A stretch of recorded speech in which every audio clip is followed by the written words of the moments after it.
ગુજરાતમાં મે મહિનાની શરૂઆત સાથે જ સૂર્યનારાયણ પ્રકોપ વરસાવી રહ્યા છે અને જે પ્રમાણે રાજ્યમાં હાલ ગરમી પડી રહી છે તેનાથી હવે નાગરિકો પણ ત્રસ્ત બન્યા છે। આજે પણ અમદાવાદ અને ગાંધીનગરમાં તાપમાન 41 ડિગ્રીને પાર નોંધાયું, જેના કારણે નાગરિકો ઉકળાટ અને બફારાનો સામનો કરી રહ્યા છે। જોકે છેલ્લા 24 કલાક દરમિયાન રાજ્યના અનેક શહેરોમાં 1 થી 2 ડિગ્રીનો ઘટાડો નોંધાતા ગરમીમાંથી થોડી રાહત મળી છે। હવામાન વિભાગ મુજબ ગુજરાતની આસપાસ 3 સિસ્ટમ સક્રિય થઈ છે, જેના કારણે આગામી દિવસોમાં તાપમાનમાં આંશિક ઘટાડો થવાની શક્યતા છે। છતાં વેસ્ટર્ન ડિસ્ટર્બન્સના પ્રભાવના કારણે બફારો યથાવત રહેવાનો અંદાજ છે। હવામાન વિભાગે આગામી 7 દિવસ સુધી વાતાવરણ મુખ્યત્વે સૂકું રહેવાની અને ખાસ કરીને દરિયાકાંઠાના વિસ્તારોમાં તેજ પવન ફૂંકાવાની આગાહી કરી છે।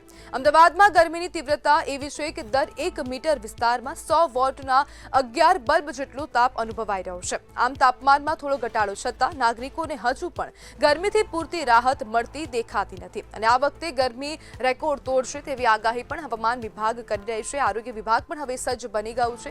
આરોગ્ય વિભાગ તરફથી અનેક એડવાઇઝરી પણ જાહેર કરવામાં આવી છે કે બપોરના સમયે બહાર ન નીકળવું, પૂરતું પાણી પીવું, જે લૂ ન લાગે તેના માટે પણ ખાસ તકેદારી રાખવી। જો તમે ઘરની બહાર નીકળી રહ્યા છો તો પછી મોઢું ઢાંકીને નીકળો, મોઢા પર સ્કાર્ફ બાંધીને નીકળો તેવા પ્રકારની એડવાઇઝરી હવે આરોગ્ય વિભાગ દ્વારા જાહેર કરવામાં આવી છે અને સાથે સાથે રાજ્યની અનેક હોસ્પિટલોમાં હીટ સ્ટ્રોકને લઈને પણ એક ખાસ વોર્ડ બનાવવામાં આવ્યા છે, જેના કારણે જો કોઈ પણ પ્રકારના સિમ્પટમ્સ દેખાય, જે લોકો રસ્તા પર બહાર નીકળી રહ્યા છે તે દરમિયાન હવે તડકામાં આવતાની સાથે જ તેમને ચક્કરની અનુભૂતિ થઈ રહી છે તો તે લોકોને તાત્કાલિક ધોરણથી હોસ્પિટલ પહોંચાડી દો, કારણ કે હવે જે એડવાઇઝરી જારી કરવામાં આવી છે તેના પરથી સ્પષ્ટપણે લાગી રહ્યું છે કે આ વખતે ગરમીનો પ્રકોપ ખૂબ વધુ છે।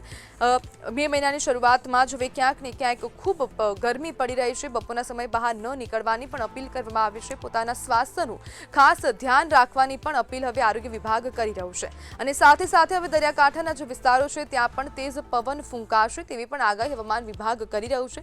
હવામાન વિભાગ દ્વારા પણ અનેક એડવાઇઝરી જારી કરવામાં આવી છે, જ્યારે અમદાવાદમાં પણ તાપમાન ખૂબ વધુ પહોંચી ગયું છે। રાજકોટ હોય, અમદાવાદ હોય, સુરત હોય કે પછી વડોદરા હોય, અન્ય અનેક શહેરોમાં ખાસ કરીને તાપમાન ખૂબ વધુ છે। 40 થી 43 ડિગ્રી તાપમાન રહી રહ્યું છે, જ્યારે આગામી 7 દિવસ પણ મહત્તમ તાપમાન 40 થી 43 ડિગ્રી નોંધાશે તેવી શક્યતા વ્યક્ત કરવામાં આવી છે। જ્યારે મે મહિનામાં અસહ્ય ગરમી પડશે તેવું હવામાન વિભાગે કહ્યું છે અને ગરમીમાં સેકાવા માટે તૈયાર રહેજો તેવા પ્રકારનું પણ હવે કહેવામાં આવી રહ્યું છે, કારણ કે ગુજરાતના 6 શહેરોનું તાપમાન 40 ડિગ્રીને પાર નોંધાઈ રહ્યું છે।